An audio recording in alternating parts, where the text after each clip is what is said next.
Magandang gabi po sa inyong lahat, mga kaibigan at mga kapatid.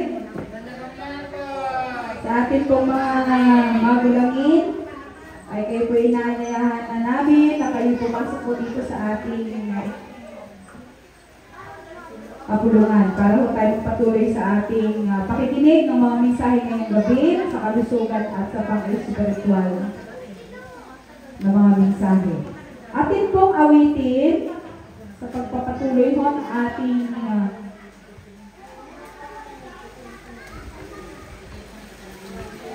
okay, let's sing this song. Happiness is the Lord.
Atin pong awitin ang ligaya ng buhay.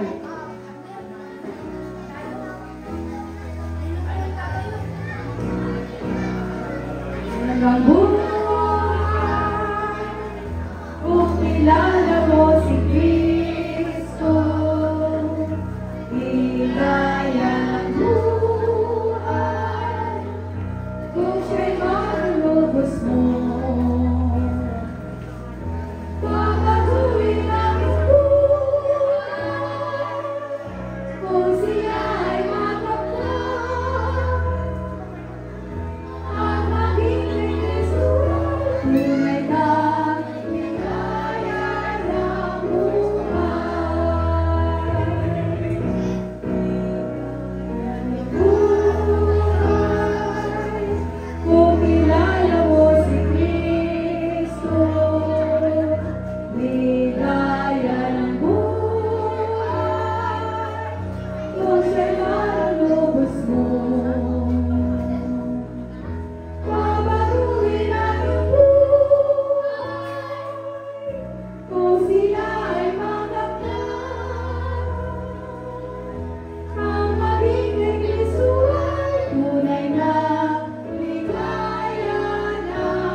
Ang salita mo'y ilawan.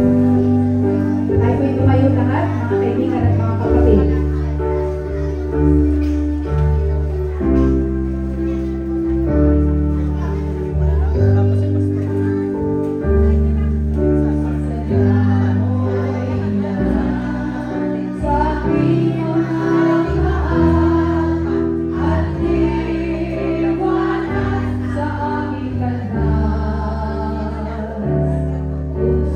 Oh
ibinabalik ang aming papuri at pasasalamat sa napakagandang kalooban po niyo sa bawat sa amin.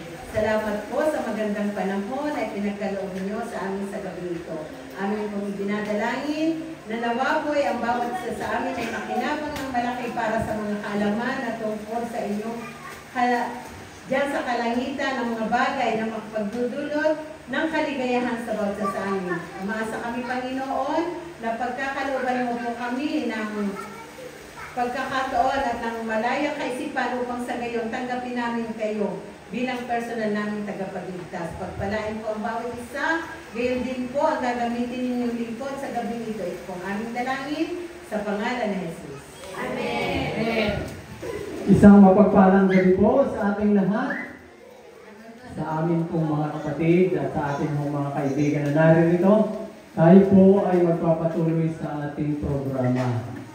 Sangayon po sa aming schedule at programang gagawin dito, tayo po ay magtatapos bukas ng gabi. Yung gabi-gabing pagpupulong. Pero dun sa mga nabanggit ko kagabi, po dun sa mga taga rito, yung mga bata na ang edad ay 11 pataas, at maging yung mga nakatatanda, kami po ay babalik dito dahil meron ng mga gustong mag-aral ng tungkol sa Biblia upang higit na makilala ang ating Panginoon. Kaya bibigyan mo namin kayo ng libreng pag-aaral ng Biblia. May babasahin doon, tapos meron kayong sasagutan at merong graduation. No? Okay, bago tayo dumako sa ating health lecture, sino yung nagtapon ng basura? Sino dalawa? Okay, may request sila, gusto nila payong. Okay, request nyo ay payo, hindi na sila makasag tanong. Okay, bago tayo dumako sa ating health lecture, ay magtatanong ako. May kompremyo pa naman tayo dito eh. May mga kompremyo pa tayo dito. Okay, dalawa ang tanong ko sa health at mamaya ay sa diniscuss ni Pastor Dave kagabi. Mga nag-aaral.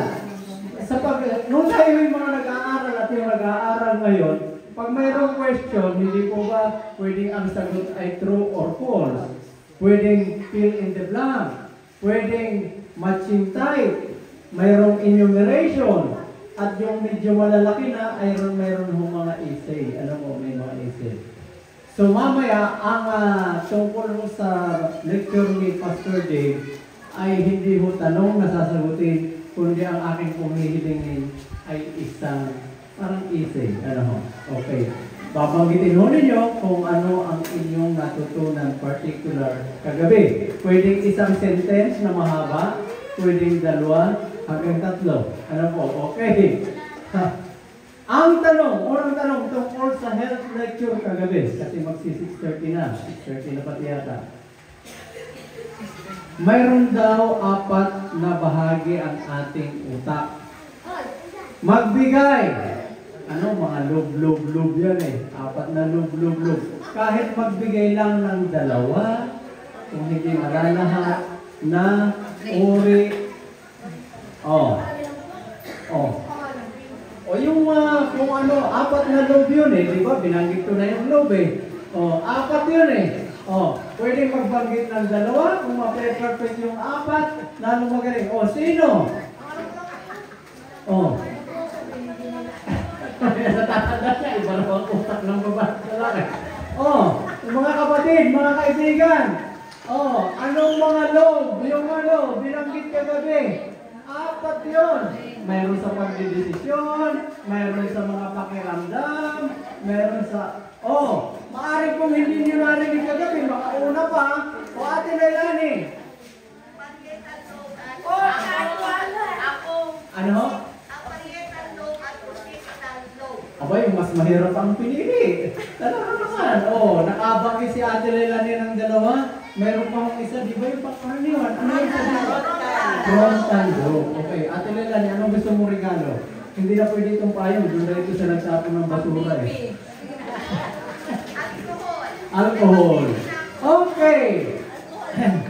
Para mapanatiling malusog ang ating pong utak, ang ating pong brain, ay meron hong binanggit na mga activity. Sabi pa sa pagkakasulat ay mga aktibidad. At mayroon hong 5 binanggit doon. Pwede hong bumanggit ng 2, ng 3, 4, 5. Sino? Anong mga activity? Sige, subukan niya natin itong maingin dito.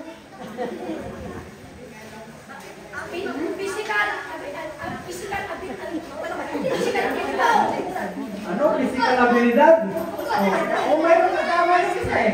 Tama yung isa. Ano ba? 5 yun eh. Ano ba? Isa pa. Nagtagi. 5 yun eh. Ang dadali. Assistant. Spiritual. Physical.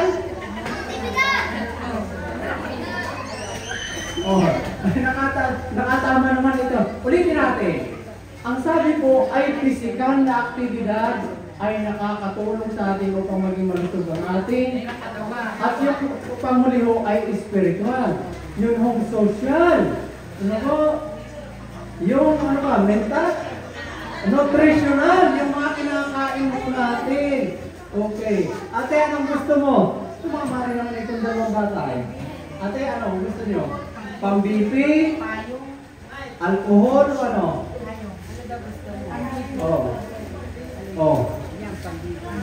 Pang-physical. Ito ba nakasagot? Okay, sige. Last na question. Sa tungkol sa lecture sa gabi ni Pastor. Hindi mo pala ito tanong. Isalaysay o banggitin ang inyong... Kasi ang iksilang naman yung kagabi tinalakay, halos paikot-ikot lang. Sabihin po sa 1 o 2 pangungusap kung ano ang inyong natutunan kagabi. Sang-ayon sa lecture ni Pastor Dave. Mayroon po ba? Sabihin sa isa, dalawa, tatlong pangungusap kung ano ang natutunan ninyo sa mensahe ni Pastor Dave kagabi. Sabi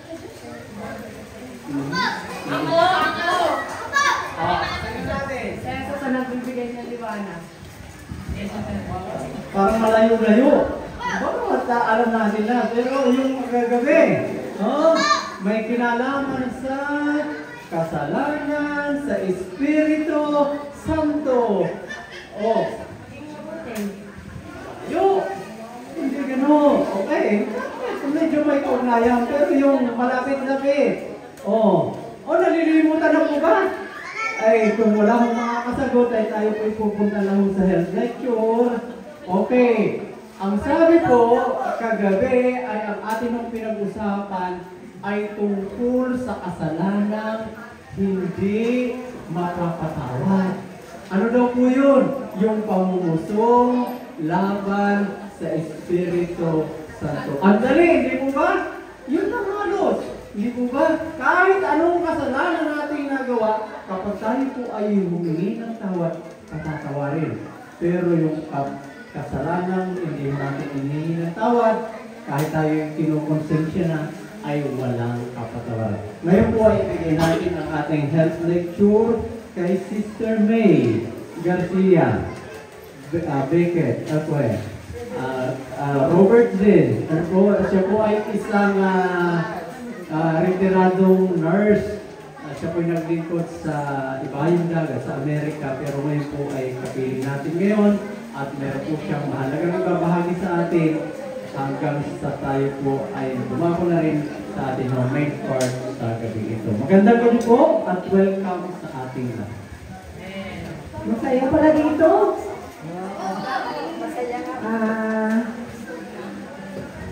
Thursday na yan. Bukas na daw pahulihulihan. Dahil banda-huli na tayo, tatanungin ko, ano ba ang health? Ano ba yan sa Tagalog? Kalusugan. Ibig sabihin ng kalusugan. Sabi, pangako ko kayo sabi, tatanungin ko siya eh.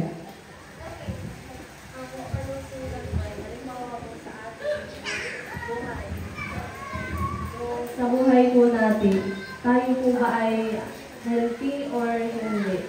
Yung may sakit o yung mabuti ang kalusugan? Tinagalog mo lang yung health eh. May sakit daw. O walang sakit. Meron pang ibang sagot. Ang sa English, hindi ko alam kung paano i-translate eh. Ang sa English ay state of well-being. Ano ba yung state of well-being? Ayun! Isang mabuting kalagayan ng physical, mental, spiritual, at hindi lang ito ibig sabihin na walang sakit, kundi yung, ano sabi mo? Pangkabuuan kalagayan. Oo, kalagayan na tayo ay kontento at masaya. At tayo ay maunlad sa ating katawan, sa ating kalagayan. Yun ang ibig sabihin ng health ayon sa World Health Organization. Ngayon, ano yung, ano sinabi mo, yung 5, ano yun? Ano yung activities ng health? Ngayon, ang tanong ko, ano ang aspeto ng activities ng health na yun? Anong mga bagay-bagay? Na dapat, ang factors sa English, factors na involved sa health. Ano yun? Ano yan, kung ano ang nasasangkot ng health. Ngayon, ang tanong ko, paano natin, anong activities ang dapat natin gawin para makamtan natin yun, kalusugan? Exercise.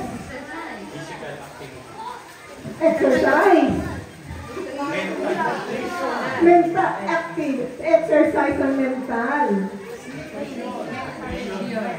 Nutrition. Yung isa, nutrition. Rest. Yan. Sleep. Ano pa? Exercise. Sabi mo, diet. Rest, sleep, exercise. Ha?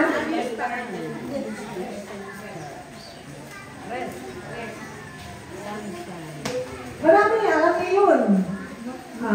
Ang isang binabanggit dyan ay posture. Ang ating pagtindig o pag-upo. Importante lang ito sa mga nagtatrabaho na nasa computer. Pag tayo ay nurse, paano ang posture natin pag tayo ay nakakaga ng pasyente, nilalakad natin, dapat ma-maintain natin yan para sa ating kalusugan.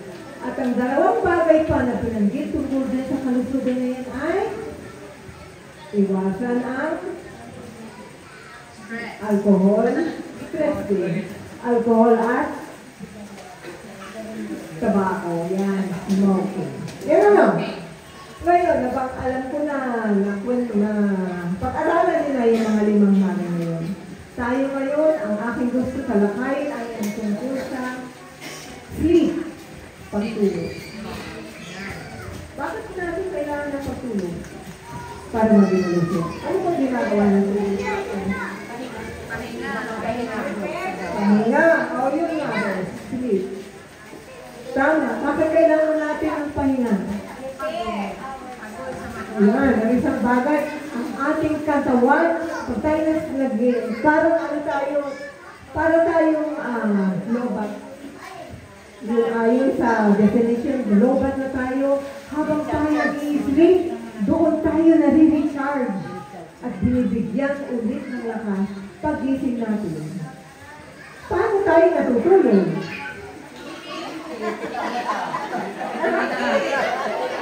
Pipikit. Pipikit ka ba? Ibig sabihin tulog ka. Hindi, paano tayo natutulog? Nakahiga. Ay, si brother to, kahit nakasiupo yan, nakakatulog. So, si Ate Emma. Tama din, mas maganda ang pagtulog natin pag nakahiga at malambot ang kutsyon at ang uunan ay maganda. Ngayon, tayo ay tunay yung sinabi sa Psalm ni David na we are, sabi niya, pupurihin ko ikaw, Panginoon, dahil we are marvelously made. Talagang kung saan tayo inikha ng Diyos.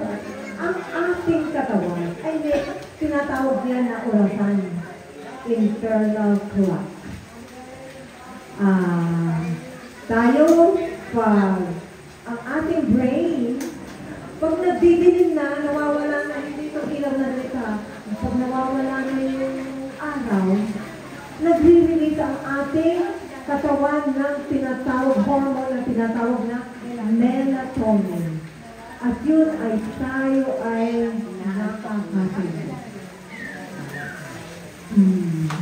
Pag sikat naman ang araw, sumisikat ang araw, bakit tayo nagigising? Tama ng tulog. O, yun ito nga. Dahil tayo naman ay meron dalawa yun na nagre-release sa gabi, melatonin para tayo antakin at tayo makatulog. At sa araw ng pagsikat ng araw, meron nare-release ang katawan natin na tinatawag na cortisol. Yan. Cortisol, yun na nagpapa-gising sa ating isipan. At saka, meron tayong tinatawag na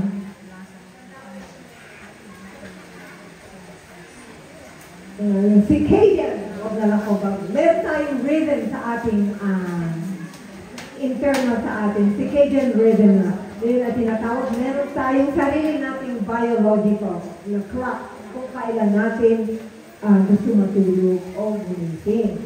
Okay, so ano nangyayari pag tayo natutulog? Nakakatulog. Galing naman ito. Pag tayo ay nakakatulog, anong ginagawa natin? O pagpikit tayo at nakakatulog, anong ginagawa? Nahilit, nakakatulog at pikit, anong ginagawa natin? Wala.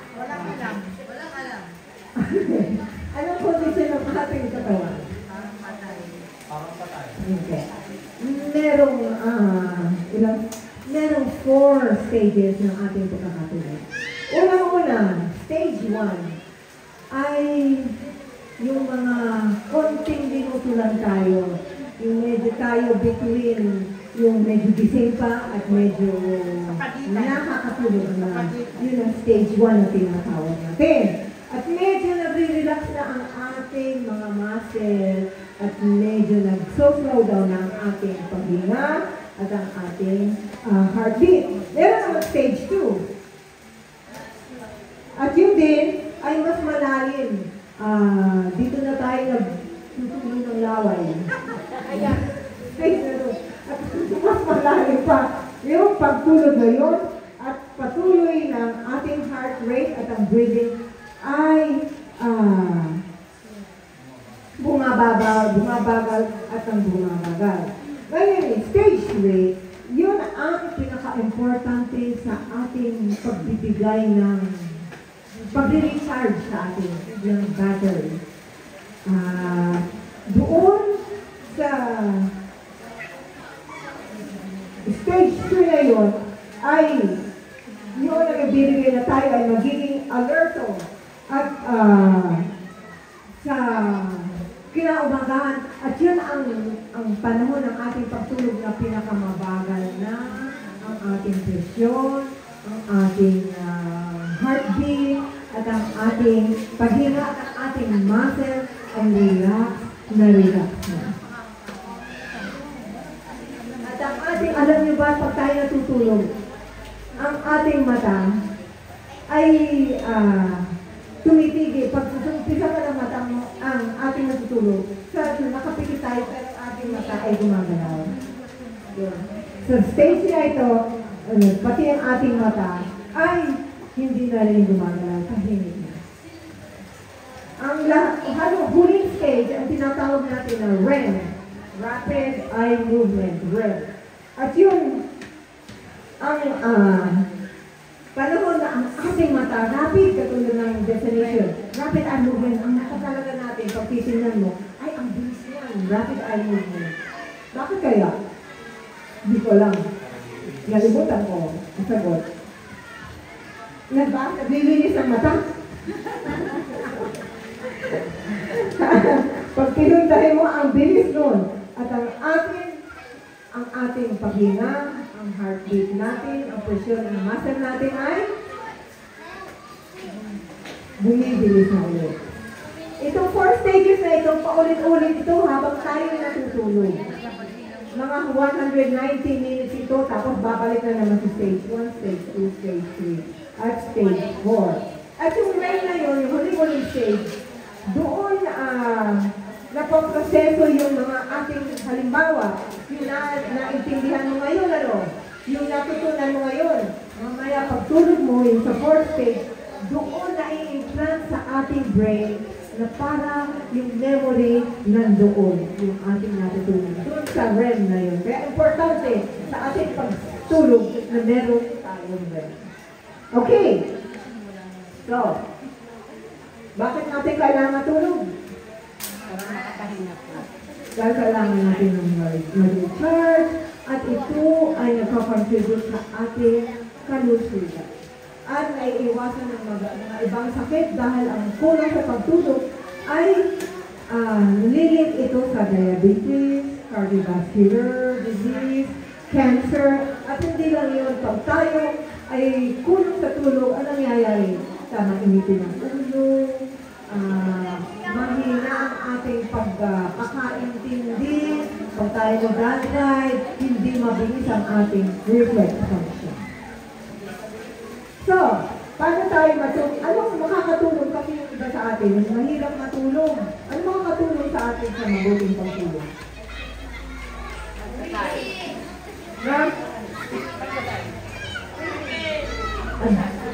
Masaad.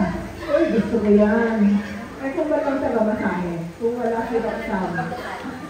Pagdasal. Totoo yan. Ano pa? Pumikit. Magdasal. Una-una,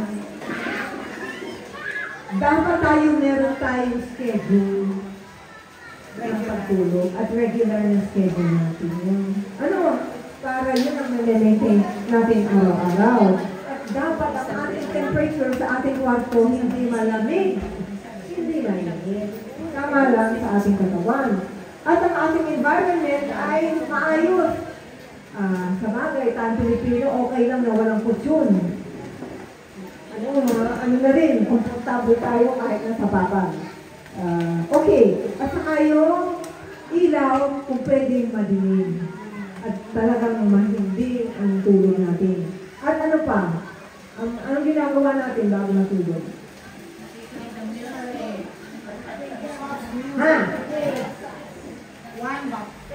Cellphone, tablet, TV. Iwasan natin yun. Alam naman natin na ang ating mata, yung blue light o kung ano man yun, ay hindi nalindi. At ang ating isipan ay dapat ibaba natin sa buong kasambahay natin yung bagay na yan. Ano pa? Ano pa ang mga bagay na nakakapagising? Kape.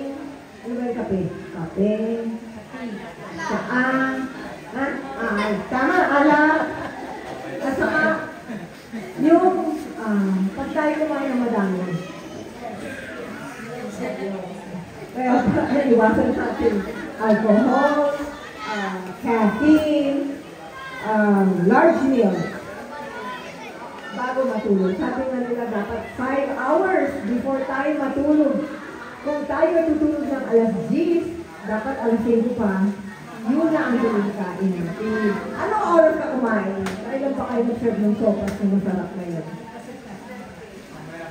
Ang mamaya pa sa grabe, hindi sang-ayon yan sa ating mga healthy lecture. At ang isa pang aiwasan natin, of course, ay tabako o sigaret kahit anumang panahon sa maghapon. At ano pa mga katulong? Tayo ay mag-exercise. Yun naman, may tanong? Wala.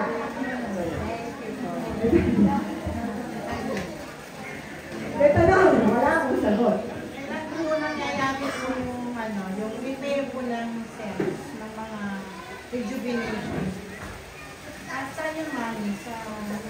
Sa REM ba o sa stage 2 ng sleep?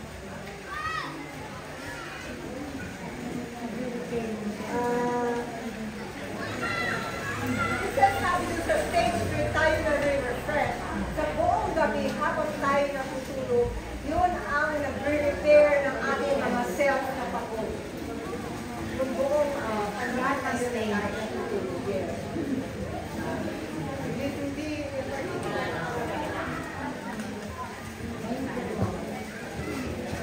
Salamat po ng marami sa pagkakataon.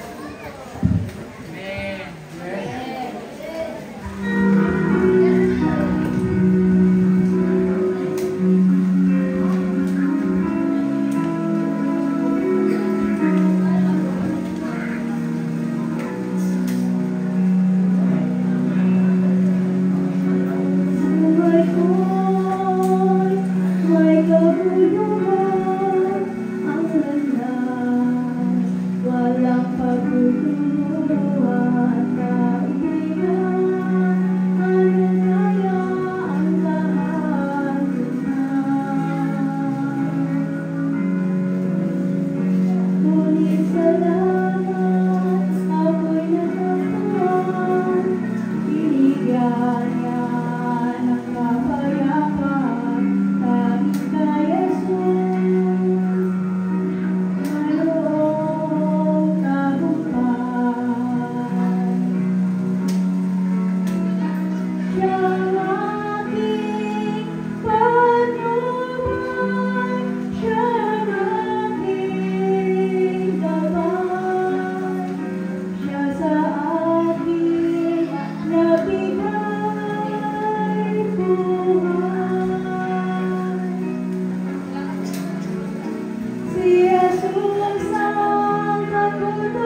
Salamat po sa mensahe ng awit na nagpapahayag patungkol sa ating Panginoong Jesucristo. Siya ang ating pong buhay, ang ating Panginoong Jesus ang ating pag-asa. Maaaring ang ating buhay kapag wala ng ating Panginoong Jesus ay may kaguluhan, kagaya po ng mensahe ng awit. Pero pag nakilala natin ang ating Panginoong Jesus, ay nagkakaroon po ng kapayapaan ang ating buhay, ang ating pag-iisip, at naleles po yung ating pong stress or alalahanin. So ngayon pong gabi ay ito po ang second to the last night, at bukas po ng gabi ay tayo magtatapos, at ang ating pag-uusapan ngayong gabi ay may title na Bagong Buhay, Bagong Pag-asa. So paano natin makakamit ang bagong buhay at ang bagong pag-asa? May mga tao na sakalang sila nagbago ng buhay o nagkaroon ng kaisipan na magbagong buhay pagkatapos makagawa ng isang kasalanan sa batas. Pagkatapos sila po ay nakulong, pagkatapos makulong ay sabi nila ay magbabagong buhay na sila. May mga ganong karanasan. Pero tayo na hindi naman hayag ang ating pong mga kasalanan, paano tayo makakalakad sa panibagong buhay? Ano ang mga dapat po natin gawin? So, paano natin makakamit ang bagong buhay at bagong pag-asa? Sa kabila na tayo ay busy sa ating pagkatrabaho, abalang-abala tayo sa pang-araw-araw, minsan, hindi natin naiisip ang tungkol sa ating pananampalataya, ang tungkol sa ating relasyon sa ating Panginoong Diyos. At minsan ay may pagmamalaki pa ang mga tao na parang inaangkin nila yung kanilang buhay. Ano po? Sabi nila ay, buhay ko ito, hindi dapat pakialaman. So ginagawa nila yung kanilang gustong gawin, ginagawa nila yung gusto nilang gawin sa kanilang katawan. Okay, so kaya kadalasan po ay hindi na nila naiisip kung paano ba makakamit yung panibagong buhay at magkakaroon ng panibagong pag-asa. Dahil kung minsan nga po sa pag-aangkin na ang akala ng tao ay yung buhay na ipinahiram ng Diyos sa kanila ay talagang kanila. So ang ating pong buhay na nasa sa atin ngayon, yan po ay ipinahiram lamang ng ating Panginoong Diyos. Hindi yan talaga sa atin. At balang araw, isusulit po natin yan o ibabalik natin sa ating Panginoon. Meron po isang lalaki na isang Amerikanong Christian. Christian po siya. So siya po ay naka-base sa Amerika. Doon po ang kanyang citizenship. Ang lalaki po nito ay nag-aaral sa isang kolehiyo. Subalit, nung time na ito ay summer, so tag-araw sa Tagalog. At nag-iisip siya kung ano ang kanyang gagawin sa panahon ng tag-araw. Kasi medyo kapos sila sa pera, kinakailangan ng punctuation. Ang ginawa niya ay nagbabasa siya ng dyaryo. At sa kanyang pagbabasa ng dyaryo, mayroon siyang nakita isang trabaho. At yung nakita niyang trabaho ay magpuputol ng punong kahoy. Yan ang kanyang nakitang trabaho. So, nag-iisip siya, ano kaya? Kukunin niya ang trabaho ito o hindi? Dahil sa kanyang pag-isip, nabasa niya kasi na yung mga makakasama niya sa trabaho ay mga tao na hindi naniniwala sa Diyos. Kung baga, yung kanilang mga gawain ay nagiinom, nagmumura, pagkatapos ay maraming mga bisyo, naninigarilyo, yun yung kanyang makakasalamuha, yun yung kanyang makakasama. Kaya sabi niya, paano niya pakikisamahan ng mga taong ito? Kasi isa siyang Kristiyano, kung hindi siya nagiinom, hindi siya nagmumura, wala siyang bisyo, no? Mga ito, wala na ibang ginawa kundi magsugal, mag-inom, manigarilyo, magmurahan, yung mga salita nila hindi magaganda. Yung pinag-uusapan nila ay kung ano na lang na walang kabuluhang bagay yung kanilang pinag-uusapan. Kaya nag-isip yung lalaki, sabi niya, ano kaya, papasukan ko kaya ang trabaho ito? Pero ang ginawa niya, siya po ay nagpatuloy. So nag-apply siya sa buong summer, sa buong tag-araw, siya ay nagputol ng punong kahoy. Ngayon, nang bumalik na yung pasukan, so pumasok na siya sa college at pagkatapos kwento niya yung kanyang karanasan nung siya ay nag-apply ng trabaho ng panahon ng summer.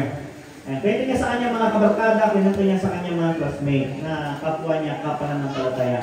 Sabi ng kanyang mga classmate, paano ka nakisama doon sa mga tao na kung saan ay mga walang pinaniniwalaang Diyos. Ano yung ginawa? Paano mo sila napakisamahan sa loob ng 2 buwan? Ang sabi ng lalaking ito, ang sabi niya, simple lang, hindi ako nagpakilalang ako ay Kristiyano. So yun na po yung kanyang ginawa. Hindi siya nagpakilala na siya ay Kristiyano, kaya napakisamahan niya yung mga tao. Hindi siya hindi siya, siguro hindi nabanggit kung ginawa niya yung mga ginagawa ng mga tao hindi naniniwala sa Diyos. Basta ang sabi niya, hindi siya nagpakilala na siya isang Kristiyano. Sa mundong ito, sa huling panahon, kagaya ng ating pinag-usapan ng mga nakaraan, ngayon ay huling kapanahunan na sa kasaysayan ng ating sanlibutan. At hindi daw po pwede dito ang tinatawag nating neutral ground. Hindi pwedeng wala tayong identification. Dapat ay meron tayong pinaninindigan, meron tayong pinaglalaanan ng ating katapatan. Hindi po pwede yung neutral ground. Hindi pwedeng nasa gitna ka lang.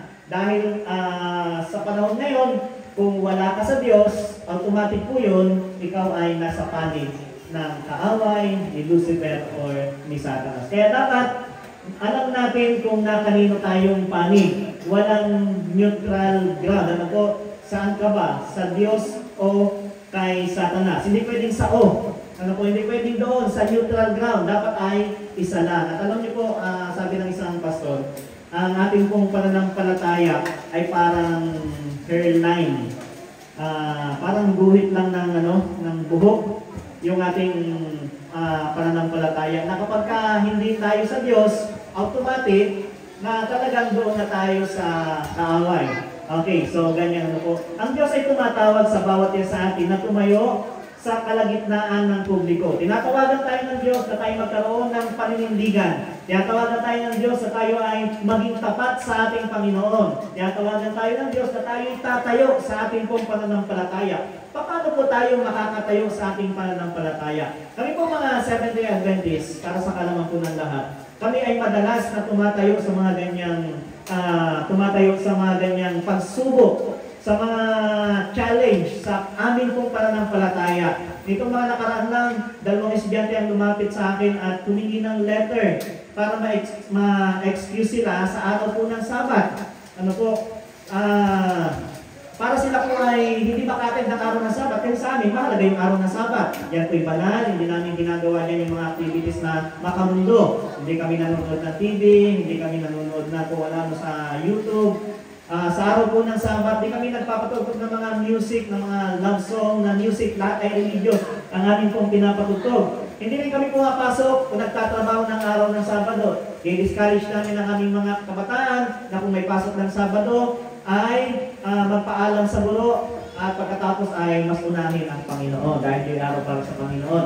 Ngayon, lagi po kami humaharap sa ganyang pagsubok. Sa mga katrabaho naman, may mga activities na may mga retreat na ginagawa ay araw ng Sabado, may pa-meeting araw ng Sabado. Kaya kami tumatayo lagi doon sa tinatawag na challenge sa aming pananampalataya. Sa aming mga kaibigan, ano kayang challenge ang nararanasan natin sa ating pananampalataya? Dahil kung walang challenge, ay ano yung saan tayo tumatayo?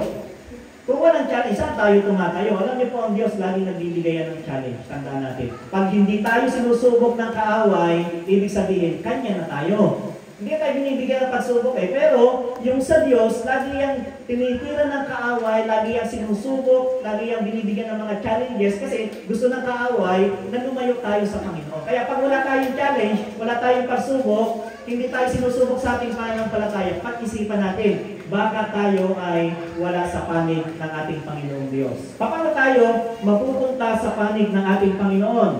Ang sabi po dito, itinatalaga natin ang ating katapatan kung tayo ay mabautismohan. So nagsisimula daw po ang paninindigan natin kapag tayo ay o ang isang tao ay nababautismohan. Tayo ay tumatayo sa kalagitnaan. Ipinapakita natin kung kaninong panig tayo kanila. So kapag ang tao daw po ay nakaranas o nagdesisyon na siya po ay tanggapin ang ating Panginoong Hesus, ito daw po ay pagpapakita na tayo po ay nasa panig ng Diyos. Okay, so pag-usapan natin ang tungkol po sa tinatawag nating pagbabagong buhay, pagtanggap sa ating Panginoon sa pamagitan ng bautismo.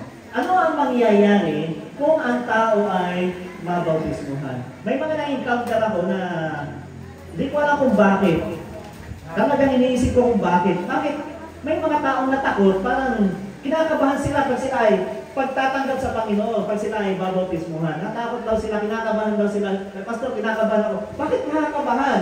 Okay, parang bang may mangyayari.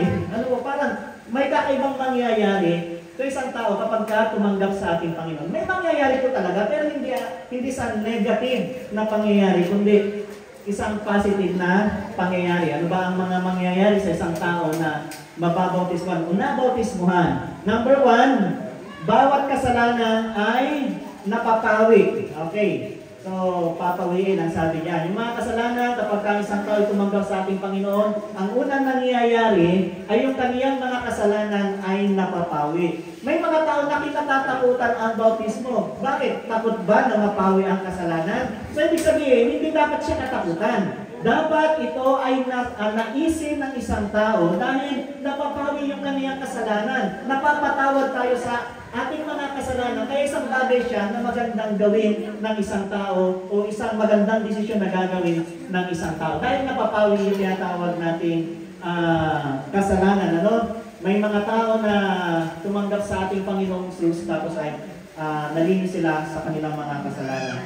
Gaya nung nakaraang gabi, nabanggit ko, may mga tao na sabi nila, sisimba muna ako para mabawasan ang aking kasalanan. So wala po yun sa Bible, mga kapatid at sa mga kaibigan namin nakakarinig ng aking tinig. Hindi po totoo na kapag tayo pumasok sa church, mababawasan ang ating kasalanan. Hindi po ganon. Maaaring masasabi yung mata ng kapwa, yung kaisipan ng kapwa, masabi na tayo ay banal dahil pumasok tayo sa church. Maaaring masabi na tayo ay naglinis ng ating mga kasalanan. Pero hindi po yung talaga naglilinis. Hindi yung pagpasok natin sa church ang naglilinis ng ating pagkatao ng ating kasalanan. Ang sabi dito, yung tao na nababautismuhan, saka pa naman nalilinis ang kaniyang mga kasalanan. Una, napapawi yung kaniyang mga kasalanan. Ngayon, nagkakasala pa rin. Ano po ang nangyayari? Pag tayo lumapit sa Panginoon at nanalangin, napapatawad tayo sa kasalanan. Okay, hindi doon sa pagsimba.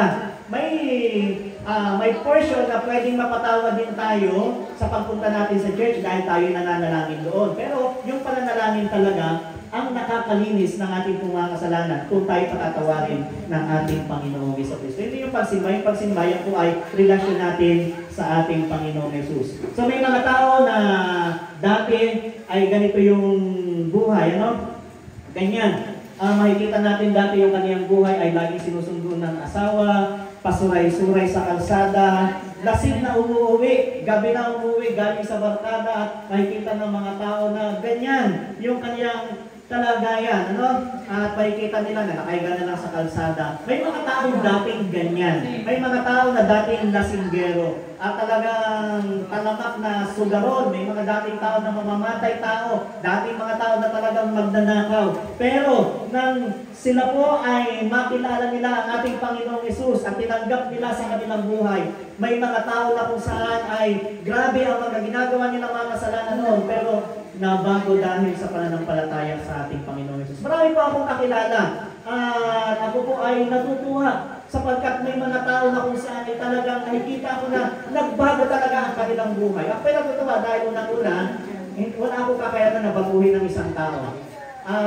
Yung tao mismo, syempre, wala siyang kakayanan na baguhin niya rin yung kaniyang sarili. Natutuwa ako sapagkat may mga tao na lumalapit sa Diyos at nababago yung kanilang buhay. Ulitin ko po, mga kaibigan, hindi po ang pastor, hindi po ang mga miyembro, at hindi rin ang inyong sarili ang tunay na nagbabago sa isang tao o kayo nagbago. Ang Diyos lamang ang may kakayanan na baguhin ang isang tao. Marami po dito, hindi ko napapanggitin. Dito pa lang po, sa ating pong kalagitnaan. Marami dito mga tao na kung saan ay dati ay mga magiinom. Pero na makilala nila ang Diyos, kaya na po, na makilala nila ang Diyos, na bago ang kanilang buhay. Tingnan natin ang kalagayan nila ngayon. Sila po ay kasama na sa ganitong gawain at nagpupuri sa ating Panginoon. At tinalikuran na yung kanilang masasamang gawain. Hindi po dahil sa mga membro, hindi po dahil sa pastor, dahil po sa kapangyarihan ng ating Panginoong Diyos. So, nalilinis po ang kasalanan kapag ang tao po ay nababautismuhan. Pangalawa, Yung Espiritu ng Diyos ay ano po, ibinibigay sa atin, yung kagaya kagabi sa ating pinag-usapan. Ang gawain po ng Espiritu ay kung tayo po ay nalinis na sa kasalanan, ini-encourage po tayo ng banal na Espiritu na huwag gumawa ng kasalanan. At kung tayo po ay makagawa ng kasalanan, ano po ang kanyang gawain? Tinutulungan tayo, ini-encourage tayo na lumapit sa Diyos na ihingi ng tawad ang ating mga kasalanan. Okay, so yan po ang kaniyang gawain. Mga kaibigan, kung bakit ito'y mahalaga. Yang salita na yan, kung bakit yan po ay mahalaga. Dahil inaangkin po tayo ng kaaway. Nang tayo po ay magkasala, nang tayo po ay, nang si Adan at Eva ay magkasala, inaangkin na po tayo ng kaaway. So, ang paraan ng Diyos, para tayo manumbalik sa Kanya at hindi tayo maangkin ng kaaway, ay sa pamamagitan na tayo po ay manumbalik sa Kanya sa pamamagitan ng bautismo. At dahil dyan, malilinis ang ating kasalanan, bukod sa dalawang yan na ating binanggit, nagpapahayag din ito na tayo po ay nasa panig ng ating Panginoong Jesucristo. Ito po ang pangatlo. Tayo ay pinagtibay, okay, tayo nagiging kabahagi ng pamilya ng ating Panginoon Diyos. Kapag ang isang tao po ay nabautismuhan, nagiging kabahagi ng pamilya ng Diyos. Ang mga ito po, maliban sa aming mga bisita, yan po yung magkakapatid sa pananampalataya. Nagtutulungan kapag ka may problema. Nagtutulungan sa maraming mga pagkakataon. Hindi sa lahat ng bagay, pero sa mas maraming pagkakataon. Okay, nagiging kabahagi ng pamilya ng ating Panginoong Diyos. Kaya, yung isang tao na tumatanggap sa ating Panginoon, nagiging kabilang yan sa iglesia ng ating Panginoong Diyos. Ano naman ang nangyayari? O ano ang hakbang? Ang pwede nating hakbang bago tayo magpabautismo. Paano ba yung process kapag ka isang tao ay tatanggap sa ating Panginoon? Meron pong kinoconsider ang Bible, hindi po ang Seventh-day Adventist, ang Biblia, bago ang isang tao ay magdesisyon na siya ay magpabautismo. Ito pa ang una. Number 1, marunong magsisi. Kaya kapag ang isang tao, bata pa lang, hindi pa niya alam yung kaniyang pagsisisihan, sanggol pa lang, ay hindi pa dapat po mabautismuhan. Dahil ang isang tao na dapat nababautismuhan, ay alam na niya na siya may pagsisisihan. Alam na niya na siya may isusurrender sa Panginoon. Alam na niya na may isusuko siya sa Diyos na kasalanan at yun ay kaniyang pinagsisisihan. Okay, so tayo po, kung tayo alam naman natin na tayo may mga kasalanan na kailangan isuko sa ating Panginoon. Kung tayo may isip na abot na ang kakayanan kaisipan nito na tayo marunong magsisi, ayun po ang standard na isang tao ay pwede nang mabautismuhan. Ang pangalawa po ay marunong sumampalataya. Yan, yung paniniwala. Sa Mark 16 verse 16, ang sumampalataya at mabautismuhan ay maliligtas. Dapat may paniniwala ka. Dapat may pananampalataya ka sa ating Panginoong Yesus. Hindi pwedeng yung nanay mo, hindi pwedeng yung magulang mo ang sumagot kung ikaw ba'y nananampalataya sa Panginoon, ang sasagot ay magulang. Hindi pwedeng ganon. Dapat mismo yung tao na babautismuhan, yan po ay may pananampalataya o paniniwala. Ang pangatlo, dapat marunong matuto. Yan. Talagang marunong magbasa ng Biblia, natututo na, alam na yung mga pinag-uusapan. At dahil kapag ang isang tao po ay nabautismuhan, hindi po nagtatapos doon. Meron pa po tayo, buhay pa po tayo. So, ibig sabihin, may ipinapagawa pa ang ating pong Panginoon. Dapat patuloy tayong lalago sa ating pananampalataya. Marami pa tayong mas malalim na bagay na malalaman pag tinanggap natin ang ating Panginoong Yesus sa ating buhay. Ngayon, ano naman po dahil meron pong proseso sa tinatawag nating bautismo. Una, marunong magsisi. Pangalawa, may pananampalataya o may paniniwala. Ang pangatlo, dapat marunong matuto. Okay, so ang tanong naman ngayon ay anong klase ng bautismo ang dapat na i-apply sa isang tao? Dahil may iba't ibang klase ng bautismo, no? Merong ganyan. Ano po yan?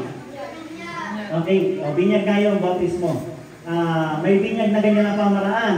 Binubuhusan lamang yung ulo. Okay, so marami po marami sa panahon ngayon na iba't ibang klase ng bautismo. Hindi lang yan. Ano po, hindi lang yan. So kami po mga Seventh-day Adventist, hindi po kami nagbabautismo ng sanggol. Una, ang sanggol po hindi marunong magsisi.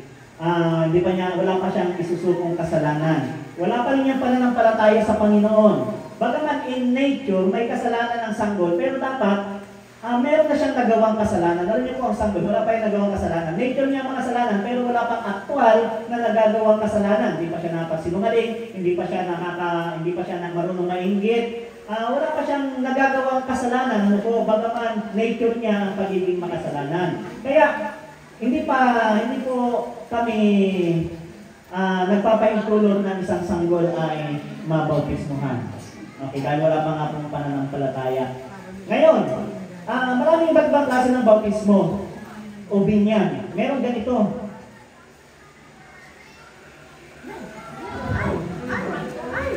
May ganyan. Totoo po yan. Okay. May ganyang binyag, may ganyang klase ng binyag. Ganon. Pwede nyo kung dalhin yung anak ninyo kung meron kayo sanggol. Meron naman ganito. Meron naman ganito. Ayan, yan ang binyag sa kanila.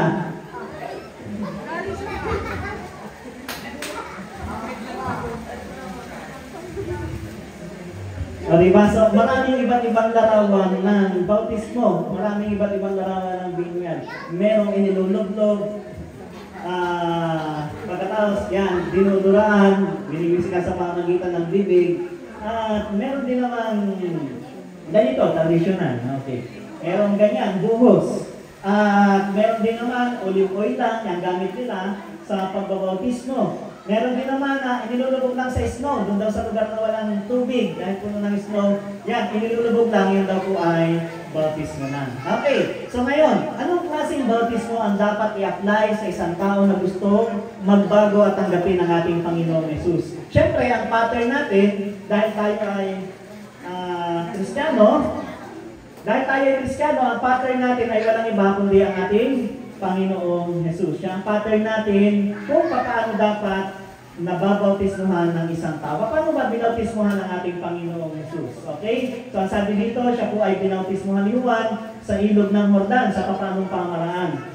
At nang mabautismuhan si Jesus, pagdakay umahon sa tubig. Okay? So umahon sa tubig ang ating Panginoong Jesus. In common sense, kung gagamitin po natin yung ating common sense, ang common sense daw, in our time today, is not very common. Ano? Kaya mas maganda kung gamitin natin ngayon. Yung common sense daw hindi na common ngayon sa panahon natin ngayon. Pero ngayong gabi, gamitin po, kahit gagamitin lang po natin yung ating common sense, sabi ko dito, pagdakay umahon sa tubig. Alam natin ang ating Panginoong Jesus ay nabautismuhan sa pamamagitan po ng lubog. Inilubog po siya sa tubig dahil ang ibig sabihin po ng bautismo ay immerse. Ano po ang ibig sabihin ng immerse o immersion ay to dip, ilubog, yan, paglulubog. Doon pa lamang sa salita na bautismo, sa original na salita ay ibig sabihin yan ay paglulubog. Ano po, kaya hindi natin ina-apply yan yung visit o kaya naman ay buhos. Kaya dapat ilulubog po ang isang tao doon sa tubig. Nang mabautismuhan ng ating Panginoong Jesus at narito nangabuksan sa Kaniya ang mga langit. Okay, nang bautismuhan ng ating Panginoong Jesus, dahil siya po ay wala namang kasalanan, pero siya ay nagpabautismo pa rin bilang halimbawa. Nang mabautismuhan ng ating Panginoong Jesucristo, nabago po ba ang kanyang pangalan? Hindi, siya pa rin ay si Jesus, ang ating Panginoong Jesus pa rin. Okay, so binamahal ko po mga kapatid at mga kaibigan, ang isang tao na tumatanggap sa ating Panginoong Jesucristo, yung mga tao na nabautismuhan, pag-ahon niya sa tubig, dapat nasa kanyang katawan na, nasa kanyang sarili na, o nasa kanyang pagkatao na, ang pangalan Jesus, ang ating Panginoong Jesucristo. Ibig sabihin, nang pag-nabautismo ng isang tao, dapat siya, pag-ahon niya, ay siya ay isang tunay ng Kristiyano. Dapat makikita sa kanyang buhay ang karakter ng ating Panginoong Jesus. Dahil tinanggap na natin siya sa ating buhay, naranasan natin ang panibagong buhay, pagkatapos natin mabautismohan, pag-ahon natin sa tubig, kung dati tayo ay mag-iinom, hindi na tayo nag-iinom. Kung dati tayo maraming bisyo, hindi na tayo magbibisyo. Kung dati tayo ay napakaraming bisyo kagaya ng sugal, hindi na tayo magsusugal. Aasa na tayo sa biyaya ng Diyos, sa kaniyang ipinagkakaloob sa kaniyang anak. Dahil ang ating Panginoong Diyos ay mayaman, pinakamayaman sa lahat ng mayaman. So ang isang tao na tumatanggap sa ating Panginoon, pagkatapos na siya'y mabautismuhan, ay lumalakad na siya sa panibagong buhay at iniiwan na yung kaniyang datihang pagkatao. So ito yung pag-iwan. Ito yung umpisa ng pag-iwan natin sa datihan nating pagkatao. So yung pag-iwan natin sa datihan nating pagkatao, hindi natin kaya yon. Hindi natin kaya maliban na tayo po'y magpasako sa ating Panginoong Jesus. So ang sabi ko dito, ang sabi diyan, ang Espiritu ng Diyos ay bumabang tulad sa isang kalapati. Explain ko na po kanina yung kaniyang yung dahilan kung bakit ang banal na Espiritu ay sumasa atin. Tumutulong na maingatang matuwid, malinis at walang kasiraan ang ating pong pagkatao. At sa verse 17, at narito ang isang tinig na mula sa mga langit na nagsasabi, ito ang sinisinta kong anak na siya kong lubos na kinalulugdan. Ito ang paglalarawan, isang larawan mga kaibigan, sa isang tao na tumatanggap sa ating Panginoon. Nang ang ating Panginoong Jesus ay mabautismuhan, nagbukas ang langit. At doon sa langit may tinig na nagsabi, ang sabi ng Ama, ito ang sinisinta kong anak na siya kong lubos na kinalulugdan. Nung tayo daw po ay, pagkatapos daw po nating mabautismuhan, doon pa lamang dinideclare ng langit, sinasabi ng langit na ito ang sinisinta kong anak, kung ano man ang pangalan natin, na kinalulugdan ng Ama. So dito pa lamang nag-uumpisa na tayo po ay maging sa panig ng Diyos, na tayo maging anak ng Diyos. Dahil kung wala po yung tinatawag natin umpisa, yung pamaraan ng ating Panginoong Jesus, hindi sinusunod ng tao, ay maaaring wala pa tayo sa panig ng ating Panginoong Jesus. Marami sa ating nabautismuhan sa wisik, nabautismuhan sa buhos. Alam niyo po, hindi po yan ang tunay na bautismo na sinasabi ng Biblia. Hindi po yan paglilinis ng kasalanan. Dapat malinis po tayo sa ating mga kasalanan sa pamamagitan ng tunay na bautismo na sinasabi ng banal na kasulatan. Okay, kagaya po na sinasabi sa Romans chapter 3 verse 4. Sabi po diyan, o hindi ba ganin yung nalalaman na tayong lahat na mga nabautismuhan kay Kristo Jesus ay nangabautismuhan sa kaniyang kamatayan. Ang sabi po dito, may simbolo ng kamatayan, yung tinatawag natin bautismo. Ano po? May simbolo ng kamatayan. Ngayon, pag binubuhusan po ba ang isang tao, humihinga pa rin siya? Nakakahinga pa rin? Sabi nga sa akin, syempre, pag binubuhusan, nakakahinga pa rin. Ano po? So, walang simbolo sa tinatawag nating pagtigil ng paghinga. Kung wisik, nakakahinga pa rin? Yes, nakakahinga pa rin. Ayun kanina, yung dinuduraan. Nakakahinga pa rin, ano? So dito, kapag ang isang tao ay nainubo sa tubig, makakahinga o hindi? Hindi. So ibig sabihin, may simbolo ng kamatayan. So pag inilubog, namatay panandalian, yung kaniyang datihang pagkatao pag-ahon, siya'y bago ng nilalang. So yung kaniyang datihang pagkatao na iwan na doon sa tubig, sumisimbolo lang yun. Ano po? Metaphor lang yun ang ginamit. Pero literally, nalilinis yung kaniyang kasalanan, nalilinis yung kaniyang pagkatao, at yan po ay sa kapangyarihan ng ating Panginoong Diyos. So, walang magic doon sa tubig. Ano po? Walang magic doon sa tubig. Hindi yung tubig ang dahilan kung kaya tayo talagang nalinis. Yan ay sumisimbolo lang sa pagtanggap natin sa ating Panginoon, sa paglilinis natin sa ating mga kasalanan. Ang ibig sabihin niya na tayo na bautismuhan, okay, sa tubig. Ganito, tayo may sarili tayong espiritu. Ang espiritu natin ay alin? Yung ating mga karakter. Ano yung karakter natin? Yung karakter natin pasaway. Yung karakter natin matigas ang ulo. Yung karakter natin na madalas doon sa kasalanan. So yun yung ating pagkatao, yun yung ating karakter. Ang gagawin ngayon, nang makilala natin ang ating Panginoong Jesus, nagdesisyon tayo na malinis o maiwaksi na yung datihan nating pagkatao. Ang nangyayari dyan, yung ating espiritu ay ipinapasakop natin sa banal na espiritu. Para kung sa ganon, yung ating pagkatao na kung saan ay dati ay pasaway, yung dating pagkatao na laging naroon sa kasalanan, yun po ang ipinapasakop natin sa banal na espiritu upang mapalitan ng espiritu ng Diyos yung ating datihan pagkatao. Okay, yung datihan nating espiritu. So, pagka tayo nabautismuhan, yung espiritu na ng Diyos ang siyang sumasa atin. Okay, so ang sabi po dito, ulitin natin, o hindi ba galing yung nalalaman na tayong lahat na mga nabautismuhan kay Kristo Jesus ay nangabautismuhan sa kaniyang kamatayan? Tayo nga'y nangalibing nakalakip niya sa pamagitan ng bautismo sa kamatayan, na kung paano si Kristo ay nabuhay na maguli sa mga patay sa pamagitan ng kaluwalhatian ng Ama, ay gayon din naman tayo'y makalalakad sa panibagong buhay. So pagkatapos daw na tayo po ay tumanggap sa ating Panginoong Jesus, doon pa lamang tayo makakalakad sa panibagong buhay. Yung pagtanggap sa ating Panginoong Jesus ay ganito.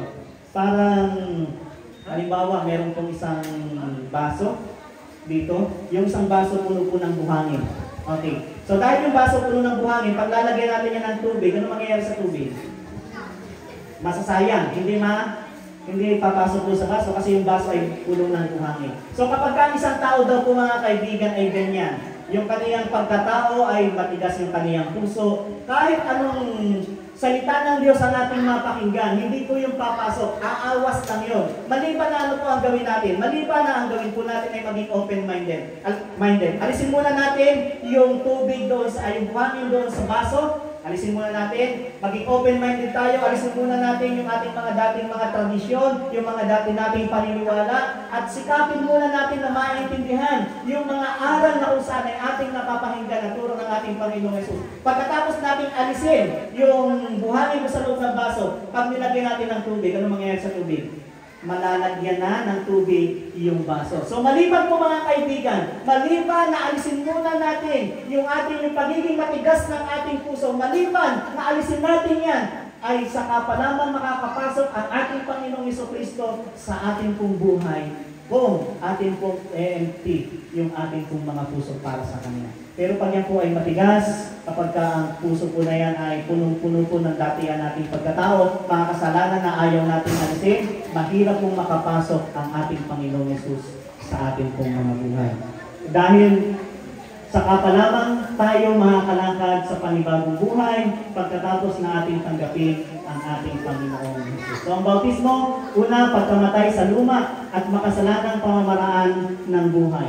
Ang pangalawa, paglilibing ng ating mga kasalanan sa tubig na libingan. At ang pangatlo, pagkabuhay na maguli mula sa tubig patungo sa bagong buhay. So ito po ang paraan ng Diyos upang tayo po ay makalakad sa panibagong buhay. So paano tayo tatayo? Paano tayo maninindigan? Unang-una po, dapat tayo nasa panig ng ating Panginoong Jesucristo. Dapat lamang po tayo nasa panig ng ating Panginoong Hesus. Dahil ang sabi po sa aklat ng Apokalipsis, chapter 1, verse 5 and 6, doon sa umiibig sa atin at sa nagkalat sa ating mga kasalanan sa pamamagitan ng kaniyang dugo. Dahil daw po ang ating Panginoong Hesus ay unang umibig sa atin. Dahil ang ating Panginoong Hesus ay nagligtas sa atin. Dahil ang ating Panginoong Hesus tinubos tayo sa pamamagitan ng kaniyang sariling dugo. Hindi tayo tinubos o binili ng ating Panginoong Hesus sa pamamagitan ng anumang halaga. Hindi sa pamamagitan ng pila, hindi sa pamamagitan ng ginto, hindi sa pamamagitan ng anumang halaga. Binili tayo ng ating Panginoong Hesus sa pamamagitan mismo ng kaniyang sariling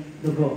Kaya dahil po dyan, tayo po ay dapat na magkaroon ng paninindigan at pagtatapat sa ating Panginoong Jesucristo. Ito isang bagay na kailangan natin gawin dahil ito po ay napakahalaga. Na tayo po ay tanggapin natin ang ating Panginoong Jesucristo sa ating buhay. Alam niyo po, mayroong isang pangyayari sa Africa.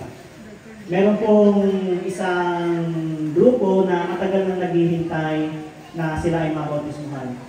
Lumipas ang isang taon. Alam niyo po, isang taon na ang grupo na ito ay gustong magpabautismo. So napalitaan nila isang araw na may darating na pastor kinabukasan. Okay, kaya yung grupo ng mga kababaihan na ito, sila po ay naghintay doon sa pastor. So yung pastor, marami pang mga dinaan ng bayan bago pa makarating doon sa lugar kung saan siya ay nakatalaga na magbautismo. Okay, so ang pastor mula pa sa iba't ibang bayan, tumigil at doon ay nagbautismo. Ngayon, nung makarating yung pastor hapon na, doon sa lugar kung saan ay talagang naka-schedule na kanyang pupuntahan para mabautismuhan yung mga grupo ng tao doon at ang sabi doon ay karamihan ay mga kababaihan. So nagbautismo yung pastor. Ngayon, may dalawang magkaibigan, kasama nga po ito. Ang pangalan yata nito ay si Berta. Okay. So ang babae nito ay lumabas mula doon sa isang lugar at nabalitaan nga niya na may mga nagpapabautismo. So ang dalawang ito, sabi nila, kami rin ay magpapabautismo. Kaya lang, yung pastor ay nakapag-bihis na dahil meron siyang isang schedule na kung saan ay dapat puntahan. Okay, so yung dalawang magkaibigan na ito, ang ginawa niya, dahil nalungkot sila kasi hindi sila nabautismohan. Gusto nilang magpabautismo, no? So nalungkot po sila, ito po ang pangyayari. Naisip nila, nandun sa dadaanan ng pastor, kasi sumakay na ng kanyang sasakyan yung pastor, ay mayroong nakatumbang puno. So, ang sabi ng dalawang ito, maglakad-lakad tayo papunta doon sa may nakatumbang puno kasi sigurado babalik yung pastor. At pipilitin natin na tayo ay mabautismuhan. Okay, so pumunta sila doon. Kaya lang, yung pastor, sakay ng kanyang sasakyan ay natuloy doon sa kanyang daanan kasi natanggal na pala yung kahoy. So, nalungkot ulit yung dalawa. Sabi nila ay wala yata talagang pag-asa na tayo mabautismuhan. So, ang dalawang ito nagpatuloy sa paglalakad. Kahit hating gabi, pumunta sila, naglakad sila, at pinuntahan nila yung bahay ng pastor. So, hating gabi na, ano po, ang sabi po dito sa kwento, ang kanilang nilakad ay 18 miles. 18 milya ang kanilang nilakad para mapuntahan yung bahay ng pastor. Okay. So, nung makarating doon sa bahay ng pastor, itong dalawang babaeng ito ay sila'y kumatok. At pagkatapos ay nagulat yung pastor, sabi, parang natatandaan kita. Sabi ng pastor, sabi ng babae, pastor, kami yung dalawang gustong-gustong magpabautismo. So yung pastor ay na-curious. Ang sabi niya ay, bakit ba gustong-gusto niyong magpabautismo? At nilakad niyo pa talaga yung ganitong kalayo at para marating ang aking bahay para lang kayo ay mabautismuhan. Okay, ang sabi ng pastor. Ang sagot ng babaeng ito, ang sabi niya, Pastor, I'm so sick and tired of this old world. Sabi niya, I want to go home with and see Jesus. Ang sabi ng babaeng ito, ako'y pagod na sa sanlibutan ito. Gusto ko nang bumalik, gusto ko nang makita ang ating Panginoong Jesus. Sino po dito ngayong gabi ang hindi pa nakapagod sa sanlibutan ito? Yung talagang gustong-gusto niyo pang dito manirahan. Ako personally, nakapagod na rin sa mundong ito. Dahil maraming mga problema, maliit na problema ay problema pa rin. Malaking problema ay problema pa rin. Ang nakakapagod sa mundo ito, actually po, minamahal ko po mga kaibigan. Mamaya, masaya ka, pagkatapos may darating na isang problema para ikaw ay maging malungkot. At pagkatapos, kalalaba mo lang, maya-maya, may labahin ka na naman. Pagkatapos ay marami ka pang mga plantyahin, marami ka pang linisin, at daming mga problema sa mundong ito na kung saan kahit mga simple yan po ay mga bagay na nakakapagod. May stress ka sa tuition ng inyong anak, may stress ka sa iyong asawa, may stress ka sa mga gawaing bahay, may stress ka kung ano ang iyong lulutuin, kung ano ang inyong kakainin sa inyong pamilya, kung ano ang inyong gagawin sa business, kung paano magpapatuloy yung business. Sa mundong ito, ang daming kapaguran mga minamahal ko po mga kaibigan. Malibang maramdaman natin na talagang ang mundong ito ay punong-puno ng kalungkutan at punong-puno ng problema, saka pa lamang natin nanaisin na kung saan ay umuwi na doon sa langit na bayan. So ngayon pong gabi, mahalaga na ating Panginoong Hesus ay tanggapin natin sa ating buhay. Mahalaga na tayo ay magkaroon ng paninindigan sa ating pananampalataya sa pamamagitan ng una nating hakbang at ito ay pumanig sa ating Panginoong Hesus. Ang bautismo po ay napakahalaga. Kaya kung tayo po ay nabautismohan sa maling klase ng bautismo, sa maling uri ng bautismo, minamahal po mga kaibigan, pag-isipan po natin. Maaaring, kaya napakinggan ang mensahe po na ito ay kinakatok tayo sa ating puso ng ating Panginoong Hesus. Gusto ko lang po ipaalam na sa darating po na Sabado ay meron pong tinatawag na paglilinis ng mga kasalanan. May mga taong marahil natatanggap sa ating Panginoong Hesus upang magpasakop sa kaniyang buhay, upang malinis sa kaniyang mga kasalanan. At ito po ay sa darating po na Sabado mangyayari. Kaya kung kayo po ay nagnanais na ito po ay maranasan na malinis sa kasalanan, lumakad sa panibagong buhay, tanggapin ang ating Panginoong Hesus sa inyong buhay, makipag-ugnayan lamang po sa aming po mga kapatid, pwede po sa akin at pwede rin po sa aming elder at sa aming po mga kapatid na nakikita niyo po dito. Napakahalaga po mga kaibigan na tayo po ay nasa panig ng ating Panginoong Jesucristo. Bago po ako magtapos at manalangin, ating pong pakinggan ang mensahe po ng isang manis.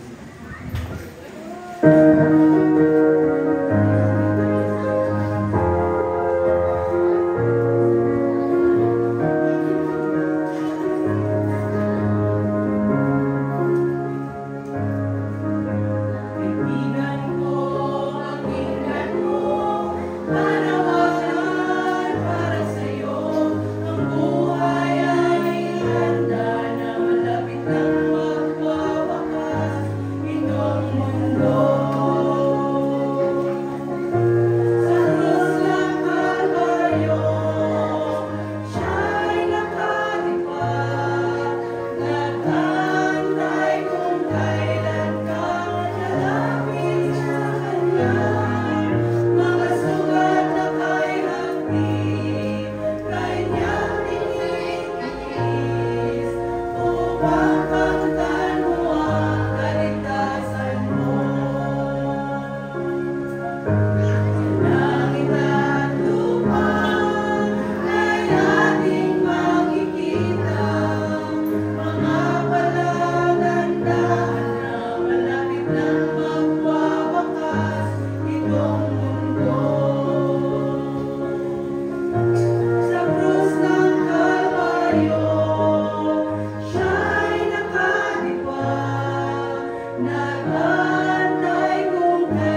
Tayo pong lahat ay tumawag kasi sa panalangin sa ating pong pagtatapos.